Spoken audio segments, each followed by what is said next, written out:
ওই আবু লাহাবের স্ত্রী গড়ে গড়ে যেতে গিয়া বলে, তোমরা কারা গো? মুহাম্মদ আমাদের ভাতিজা এবং আমার বিয়াই, আমি তার সম্পর্কে ভালো করে জানি, তোমরা তার কাছে যাইও না, সে পাগল, তার কাছে তোমরা যাইবা না। আল্লাহর নবীর বিরুদ্ধে গড়ে হেঁটে হেঁটে গিয়া বলে, মুহাম্মদ পাগল, তার কাছে যাইও না। আল্লাহর নবী ডাক দিয়ে বলেন, প্রভু গো, আমার আপন চাষি এবং আমার আপন লোকগুলো যদি এইভাবে অপপ্রচার করে, আমি দাওয়াতের কাজ কেমনে করব? আল্লাহ ডাক দিয়ে নবীজি, ভয়ের কোনো কারণ নাই, মানুষের দিলের মালিক আমি আল্লাহ। আপনার বিরুদ্ধে যারা গিয়া উস্কানি দিবে এবং বলবে পাগল, এদের দিল আমি আল্লাহ ঘুরাইয়া দিব, অটোমেটিক এরা আপনার কাছে হাজির হয়ে যাবে। ঠিকই দেখা গেল, যাদের কাছে গিয়া বলে মুহাম্মদ পাগল, মুহাম্মদ পাগল, বলে হ্যাঁ, তুই বড় বড় নেত্রী নামছে কেন, নেত্রী নামছে কেন? এতে বোঝা যায় পাগল ও ছোট পাগল না, অনেক বড় পাগল, অসাধারণ পাগল। চলো একটু পাগলটা দেখে আসি। পাগল দেখতে এসে দেখা দেখে আল্লাহর নবীর নুরানি চেহারা এত সুন্দর, খানায় কাবার সামনে দাঁড়ায় কোরআন শরীফ পড়ে, নবীজির চেহারার আলোতে কাবা ঘরের দেওয়াল আলোকিত হয়ে গেছে। না, এই সুন্দর চেহারার লোক কোনোদিন পাগল হতে পারে না। আবার কি জানে পড়ে, একটু শুনি। নবীজির কোরআন তেলাওয়াত এত মধুর তেলাওয়াত, শুনি না, না এই তেলাওয়াত কোনো পাগলের হইতে পারে না। والشمس وضحاها والقمر إذا تلاها والنهار إذا جلاها والليل إذا يغشاها। পিছন থেকে তারা কর, এই লোক কোনোদিন পাগল হতে পারে না, তিনি আল্লাহর পয়গম্বর, কালিমা পড়ে মুসলমান হয়ে গেছে। তো উম্মে জামিল সে বদনাম করে আল্লাহর নবীর বিরুদ্ধে এবং লাকড়ি এনে প্রতিবন্ধকতা সৃষ্টি করে, যখন বাধা দেয়, এই অবস্থায় আল্লাহ রাব্বুল আলামিন বলেন, আবু লাহাবের স্ত্রীও জাহান্নামের ভিতরে প্রবেশ করবে। যেই মাত্র এই আয়াত নাজিল হয়েছে, তখন আবু লাহাবের স্ত্রীও হাতের মধ্যে পাথর নিয়া কোমর ও কাপড় বেঁধে রসুলের উপরে হামলা করার জন্যে খানায় কাবার দিকে যখন ধাবিত হচ্ছে, আবু বকর সিদ্দিক বলেন, ইয়া রাসূলুল্লাহ, ওই দেখেন আপনার চাষিও বিয়াইও উম্মে জামিল, হাতের মধ্যে পাথর, কোমরের মধ্যে কাপড় বান্ধা, এতে বোঝা যায় মহিলা হামলা করবে। একজন মহিলা যদি হামলা করে, ইজ্জত আর তাহে কই। অগণবীজি আবার উনি আপনার মুরব্বী, ওনার ধাক্কা দেওয়া তো যাবে না। আর মহিলা তো এমন এক জিনিস, এমন বিপজ্জনক, ধাক্কা যদি দেন ফিরে বেরলে গিয়া বিপদটা তো আপনার উপর বলবে। আমার তো এমন লক্ষ্য করে দেখেন, উম্মে জামিল সে পাথর লেগে গেছে, রসুলকে মারবে, কেমন হাওয়া। আবু বকর সিদ্দিক বলেন, অসুবিধা হইতেছে না তো? আরো তো অসুবিধা হইতেছে, শেষ করে দেন। ভাইয়ের আমার, লক্ষ্য করে দেখুন, পাথর নিয়ে আল্লাহর নবীকে মারার জন্য যখন গিয়েছে, আবু বকর সিদ্দিক রাদিয়াল্লাহু আনহু বলেন, নবী গো, আপনার চাচি এবং বিয়াই পাথর নিয়ে আসতেছে, এমন কি করি? নবীজি ডাক দিয়ে, আবু বকর, চিন্তার কোনো কারণ নাই, আমি মহান আল্লাহর কোরআন পড়ব, মহান আল্লাহ আমার হেফাজত করবেন। এই বলে রসুল আরম্ভ করে দিয়েছেন, ইয়াসিন ওয়াল কুরআনিল হাকীম। উম্মে জামিল কাছে গিয়া কয়, এ আবু বকর, একা একা বসে রইছ, তোমার সাথী মুহাম্মদ কই আজকে? আবু বকর সিদ্দিক রাদিয়াল্লাহু আনহু বলেন, আমি দেখি আমার পাশে বইয়া কোরআন শরীফ পড়তেছে, নবী দেখতেছি আর কানে শুনতেছি। মহিলা জিগায়, মুহাম্মদ কও? তা তো বোঝা যায় দেখে না, দেখে না, যেমন আমি কইলাম কি? উম্মে জামিল হুমকি দেয়, তার ভাগ্য ভালো, তার কপাল ভালো, পাইলাম না, লুকাইয়ে গেছে, লুকাইয়ে গেছে, পাইলাম না, হ্যাঁ ভাগ্য ভালো। আর না, হ্যাঁ আন্দাজ পাইছে না, আমার ডাবল হওয়া, ডাবল হওয়ার মানে দেশ যারা চালায়, এক সর্দারের বউ আমি, আরেক সর্দারের কন্যা। আবু জাহেল আমার বাপ, আবু লাহাব আমার স্বামী। আর ভেঙে ফেললো। ডাবল হওয়া, ডাবল হওয়ার কেমনি হইল? সব তোর ভেঙে কোয়া যায় না, বিপদ তো আছে। আমার ডাবল হওয়ার পাইলাম না, তার ভাগ্যবালা। আবু বকর সিদ্দিক বলেন, আমি দেখি তুই দেখস না হিরো, বুঝলাম না। নিবেদন করছেন ইসলামী প্রযোজনা প্রতিষ্ঠান বেতার বিতান অডিও এন্ড সিডি। সে যখন চলে গেল, আবু বকর সিদ্দিক বলেন, হুজুর আমি দেখি, সে দেখলো না কেন? আল্লাহর নবী বলেন, আবু বকর তুমি কি কোরআন শরীফ পড়ো না? আল্লাহ রাব্বুল আলামিন আগে আমাকে জানায়া দিয়েছেন, وَإِذَا قَرَأْتَ الْقُرْآنَ جَعَلْنَا بَيْنَكَ وَبَيْنَ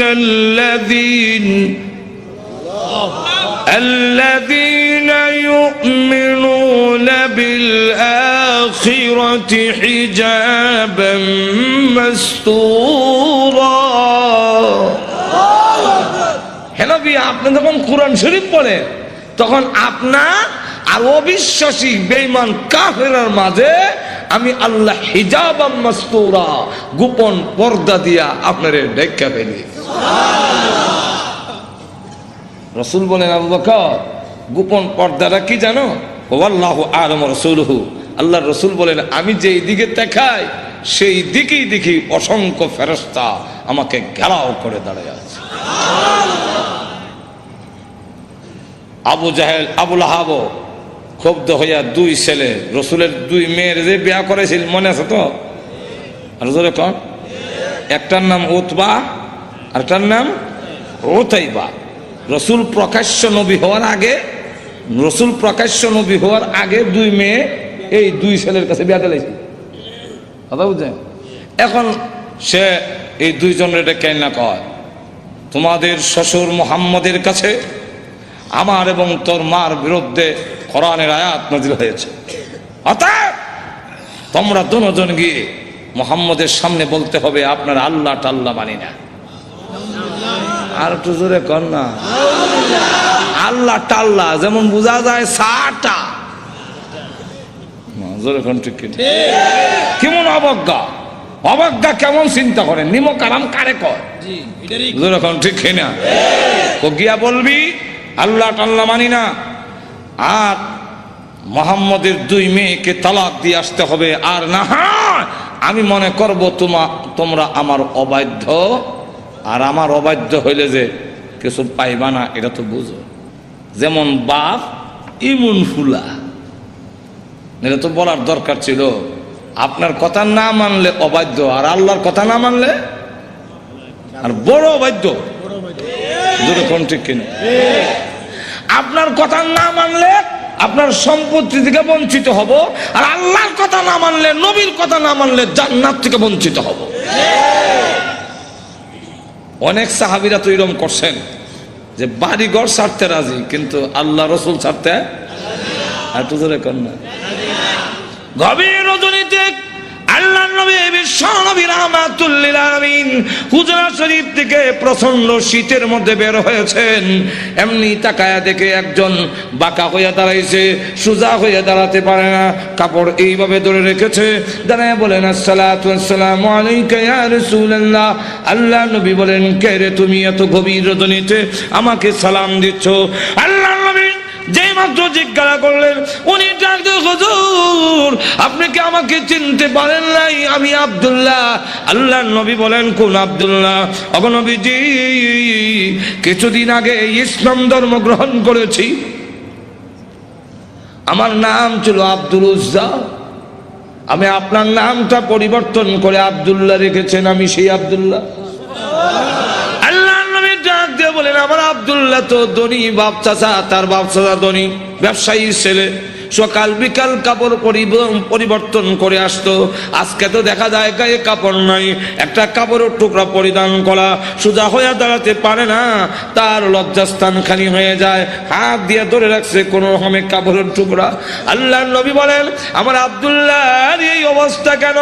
শীতের মধ্যে তরতর করে কাঁপতেছে, কিন্তু কোনো কথা বলে না, কোনো ডাক দেয় না।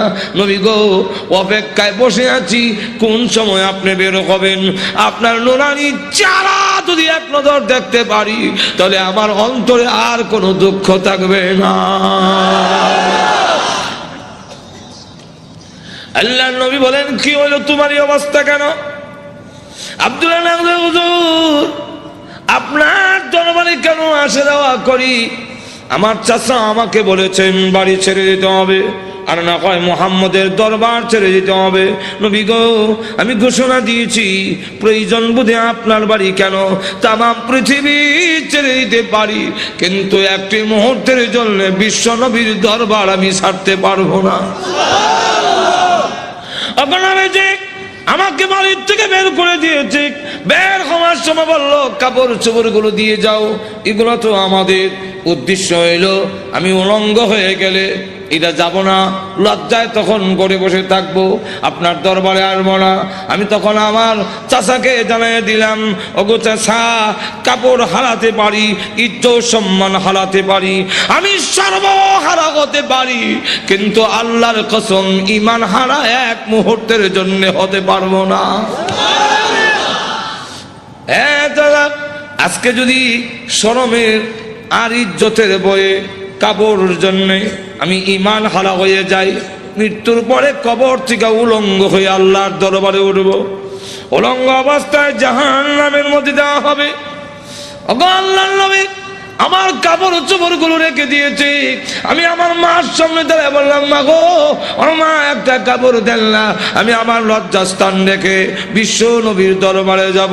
ওগো মা, একটা নজর যদি আল্লাহর নবীকে দেখতে পারি, তাহলে আমার মনে আর কোনো ব্যথা থাকবে না। এই বলে হুজুর আমার মা একটা কাপড় দিয়েছেন, কোন রকমের লজ্জাস্থান রেখে আপনার হুজুরের সামনে এসে বসে আছি। কোন সময় আপনি বের হবেন, আপনার চেহারা মুবারক একটা নজর দেখার জন্য বসে আছি। নবীজি তার করুণ কাহিনী শুনে বিশ্ব নবী পর্যন্ত চোখের পানি রাখতে পারলেন। আল্লাহ নবী ডাক দিয়ে বলেন, আব্দুল্লাহ, আমার ঘরে আয়, হুজুরের শরীফে আয়, এই নে আমার ব্যবহারের দুইখান কাপড় তোরে দান করলাম। নবীজির দুইখানা কাপড়, ব্যবহারের কাপড়ের দাম আছে না নাই? এরপর থেকে আব্দুল্লাহ জুল বাগাদাইন হয়ে গেল। খালি আব্দুল্লাহ না, এমন টাইটেল লাগছে। আল্লাহ নবী একজন, আব্দুল্লাহ বল, তোর কোন আকাঙ্ক্ষা আছে নি?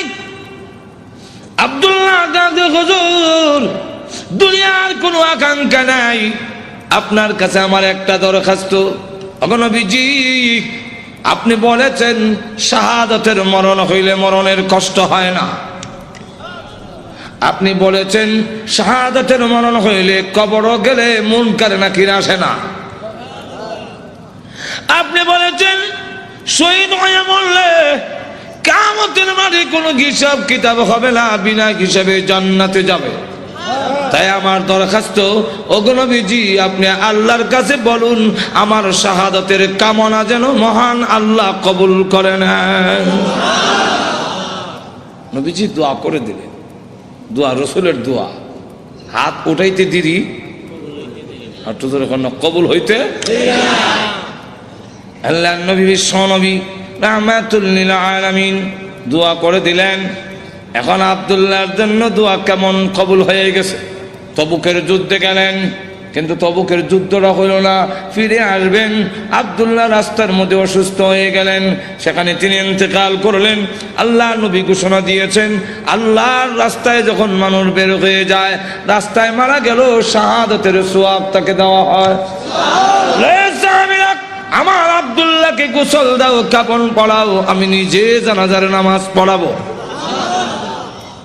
নবীজি নিজে জানাজার নামাজ পড়াইয়া লাশ যখন কবরের দিকে নিয়ে যায়, নবীজি পিছনে পিছনে যায়, কবরের পার গেলে পড়ে ডাক দিয়ে বলেন, সাহাবীরা রে, কেউ কবরে নামবে না, আমি তার কবরে নামবো। নবীজি আব্দুল্লাহ রাদিয়াল্লাহু আনহুর কবরে নামে দুইখানা হাত উপর দিকে বাড়ায় দিয়ে বলেন, রে আব্দুল্লাহ, সাহাবীরা দে লাশটা আমার হাতে দে। একটু জোরে কর না। দে আমার আব্দুল্লাহর লাশ আমার কোলে ছেড়ে দে। নবীজির কোলে ছেড়ে দিলে নবীজি এইভাবে লাশটা উপর দিকে উঠাইয়া আকাশের দিকে তাকাইয়া বলে, আল্লাহ, আমি আব্দুল্লাহর প্রতি খুশি, তুমিও খুশি হয়ে যাও। আল্লাহ, এখন আব্দুল্লাহর লাশটাকে আমার কোল থেকে তোমার রহমতের কোলে আমি স্থানান্তর করতে চাই। এই কথা শুনে সাহাবীরা গইরে কবর পার কান্না শুরু করেছেন। বিশেষ করে সাদ ইবনে আবি ওয়াক্কাস রাদিয়াল্লাহু আনহু ডাক দিয়ে বলে, মাটিতে গইরিয়া কান্না আর বলে, আব্দুল্লাহ রে, এই লাশটা তোর না হইয়া আমার যদি হতো রে, আমার ভাগ্য কত ভালো ছিল রে আব্দুল্লাহ। এই লাশ তোর না হইয়া আমার যদি হতো, যেখানে আল্লাহর নবী বলতেছেন, আল্লাহ আমি খুশি, মেহেরবানি করে তুমিও আমার আব্দুল্লাহর প্রতি খুশি হয়ে যাও। ভাই আমার লক্ষ্য করে দেখুন, এইভাবে অনেক ঘটনা সারা রাত বললেও তো শেষ হবে না। এইভাবে বাড়ি ঘর ছেড়ে দিয়েছেন আল্লাহর দ্বীনের জন্য, ইসলামের জন্য, আল্লাহ নবীর জন্য।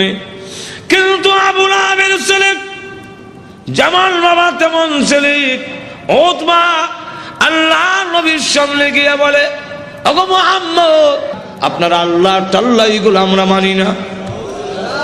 আর তো জোরে কর না। আর নবীজির সামনে দাঁড়ায় বলে, আপনার 2 মেয়েকে তালাক দিলাম। নবীজির তাফসীরে মাযহারিতে লেখে, আল্লাহ নবীর উপরে হামলা করে টান দিয়ে জামা ছেড়ে ফেলেছে। নবীজি চোখের পানি ছেড়ে দিয়ে কাঁদলে, হ্যাঁ প্রভু, আমার জামা ছিঁড়েছে, এই জন্য আমি ব্যথা পাইনি। আমি কত আঘাত খাইলাম তোমার দ্বীনের জন্যে, তোমার জন্যে, তোমার দ্বীনের জন্যে যদি আমি কষ্ট পাই, আমার তেমন কষ্ট লাগে না। ও প্রভু, আমার মেয়েকে তালাক দিয়েছে, এই জন্য দুঃখ লাগে নাই, দুঃখ লেগেছে। আমার সামনে যদি তোমাকে কেউ অবজ্ঞা করে, তোমাকে অপমান করে, আমি রাসূল কখনো বরদাস্ত করতে পারি না। ভাইরা আমার, বাস্তবিকই যাদের ভিতরে ঈমান আছে, ঈমানদার কখনো দুনিয়ার সকল কিছু বরদাস্ত করতে পারে, কিন্তু আল্লাহ নবীকে অপমান করবে, এই পৃথিবীর কোন মুমিন কখনো বরদাস্ত করবে না। এর নামই হলো ঈমান। জোরে কোন ঠিক কিনা? প্রয়োজন বোধে আল্লাহর জন্য, আল্লাহর নবীর জন্য, আল্লাহর দ্বীনের জন্য মুমিন তার জীবন উৎসর্গ করতে পারে, কিন্তু আল্লাহর অবমাননা কখনো মুমিন বরদাস্ত করতে পারে না। আমার আল্লাহর নবী, আল্লাহর মহব্বত নবীর অন্তরে বেশি না কম? আর তো দূরে কর না। সকলের চেয়ে বেশি না কম? নবীজি কান্দেন আর বলেন, প্রভু গো, আমার সামনে কেমনে কয় তুমি আল্লাহ টাল্লাহ, এত বড় নিমক কারাম আল্লাহ আমি কেমনে বরদাস্ত করি? আল্লাহ ডাক দেওয়ার, নবী গো, আমি বানাইছি, নিজের সন্তান যদি নিজের দারিদ্র্য টান মারে দুঃখ লাগে না? না লাগে? নিজের সন্তান যদি কিল মারে, খাবলায়, কষ্ট লাগে না? আপনার কষ্ট লাগে না, কিন্তু দেখবেন আপনার মা এই জিনিসটা বরদাস্ত করবে না। আপনার ছেলে আপনাকে যদি দারিদ্র্যে টান মারে, আপনার কিন্তু কষ্ট লাগে না? আপনার যদি খাবলা মারে, আপনার কষ্ট লাগে না? মাথা শুরু করে টানে, আপনার কষ্ট লাগে না? লাথি মারে, কষ্ট লাগে না? কিন্তু আপনার মা যদি দেখে, তখন বরদাস্ত করে না। দেখি তাহলে আল্লাহ ডাক দিয়ে বলেন, আমি বানাইছি মানুষ, এই মানুষ যদি আমার সাথে বেয়াদবি করে, আমাকে গালি দেয়, আমার বিরুদ্ধে বলে, এত আঘাত লাগে না, কিন্তু আমার নবীকে যদি কেউ কিছু কয়, আমি আল্লাহ বরদাস্ত করি না।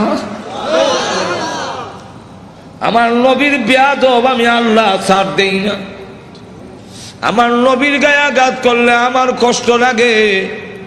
সে পাথর নিয়ে আপনাকে মারতে এসেছে, এই জন্য আমি আল্লাহ আয়াত নাযিল করে জানায়া দিলাম। নবীজি এখন বদদুয়া করেন, আল্লাহ তোমার কুকুর সমূহ থেকে একটা কুকুরের উপরে মুসাল্লাত করে দাও, চড়াইয়া দাও। আল্লাহ আবু লাহাবের ছেলে উতবার উপরে তুমি কুত্তা লাগায়া দাও।